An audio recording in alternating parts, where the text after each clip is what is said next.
Hi, this is Danielle Pena with ExploreAtlantaHomes.com, and these are the types of inspections that you should be doing when buying a house in Georgia.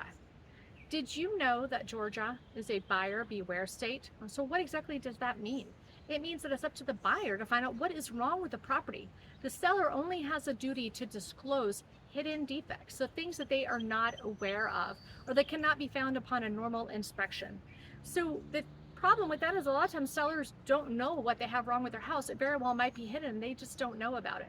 So inspections are very important, and it's very important that you do the right inspections, and in my opinion, all of the inspections. So the first inspection is just a general inspection, okay? It's a home inspection. It's what everybody thinks of an inspection. It's gonna look at, the electrical, the plumbing, the mechanicals, so on and so forth, okay? And so based on that inspection report, sometimes an inspector will recommend other inspections. So that can often lead to, let's say that they find that there might be some issues with the HVAC system, but they're not an HVAC expert. So then we're going to want to call HVAC company, come out to inspect the HVAC system altogether on its own. Now with our preferred vendors, we can get that done at no cost. If you just call on a normal day, they're probably going to charge you, but that's why it's important you kind of work with our preferred vendors. Let's say the inspector finds that there might be kind of something wrong with the roof, or we already know that the roof, from what the seller has told us, is probably old. Then we're going to want to have a roof inspection. In general home inspectors are not going to get on the roof and walk it. It's too dangerous. So they'll send some drones up and take some pictures, but they're not going to do an actual roof inspection. We will get a roofing company out there to actually walk on the roof, and our preferred inspectors, preferred roofing companies, will do that at no charge, and then will give us the lay of the land as far as what's going on with the roof, how much life expectancy it has left, and so on and so forth. And they're not alarmists. They're not going to go up there and try to sell us a new roof just because that's what they want to do. So that is, so those are two other potential inspections you could have based on what happens in the general inspection. But with the general inspection, we also need to be doing a sewer line inspection, or if the house is on septic, a septic inspection. This is very important, especially, gosh, on older homes. I mean, you have a sewer line that could be under there, for 40 or 50 years. It might be made of cast iron. Who knows what it's made of, but you've had tree roots that have been growing down there. It's just been eroding.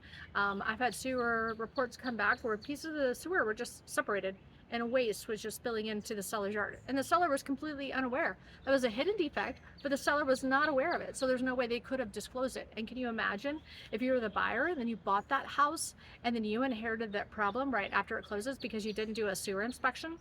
I've had buyers inspect the sewer on new construction. Like, you might think, why would you inspect the sewer on a new construction, the sewer line? I had a buyer find a 2x4 in the sewer line on new construction, right? So it's very important that you do that. Septic, just as important to have the septic inspected, and that doesn't mean opening the lid and peeking down there. You're going to want to have a septic company come out that's going to clear out around the septic area and inspect kind of the actual tank itself. You will be required to put it back and make it whole again, but it is very important to do those inspections. And these inspections are also that you should be done in new construction, because don't trust new construction to get it right. The county is overloaded, and you need to have your own individual inspections done separately when you're buying new construction as well. So another type of thing that we're going to want to test for is radon. So radon is an odorless, colorless gas. It is the second leading cause of lung cancer in the United States. It is very prevalent here in Metro Atlanta. I mean, we have Stone Mountain here, which is the largest exposed piece of granite in the world. And usually when you have lots of kind of rock like that in the areas, it does mean that there is lots of radon. So they're going to want to test. They will do a radon test over 48 to 72 hours. It's going to come back with an average level for your radons, and if it's above the EPA recommended level for radon, you're going to want to ask the sellers to mitigate that. And in general, once a seller finds out that they have high levels of radon, they are going to address the issue because that would become a known hidden defect after the fact.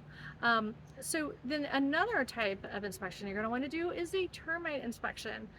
Termites love wood. Any type of wood destroying organism loves wood, but even at brick houses are made from 2x4s, right? So it's very important in Atlanta to have a termite inspection done. And now if the seller happens to have a termite bond on the property, no problem, then that termite company can come out and do an own inspection and then tell you that there are no issues. But either way, it's very important that we get that taken care of because you're going to want to have a termite bond on the property. Other things, ancillary type of inspections could be if there's a pool in the backyard, you're going to want to have a separate pool inspection done to maybe find out what's wrong with the equipment, what's wrong with the pool. So these costs do add up, but it is very important. It is an imperative for buyers to do these and spend the money, because if you don't find out and you move forward with the house and there are problems down the road, you will wish you had spent the extra money, so you could bring the attention to the seller and have the seller compensate or fix those problems instead of you inheriting down the road. I hope this has been helpful, and check out my other videos. Take a look at the one that talks about the 5 type of things that you should avoid when buying a house in Metro Atlanta. Contact me at the information below if you have any questions. Thanks.